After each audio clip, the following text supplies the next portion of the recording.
So today, I'm taking a quick look at the ENGWE O20 Boost. And the big question is it actually worth your money in 2020s?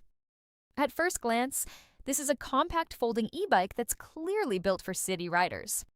You get a 75 Nm torque motor, a 720 Wh LG battery, and up to around 103 km of range depending on how you ride it. On paper, that's honestly pretty strong for a folding bike. What I like straight away is the torque sensor. It makes the pedal assist feel a lot more natural, not that jerky on-off feeling you get with cheaper bikes.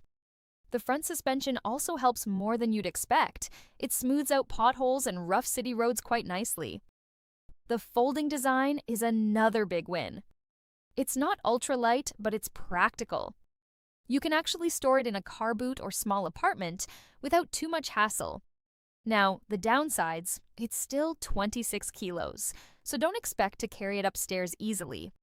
And like most ENGWE bikes, long-term reliability is something you'll want to keep an eye on.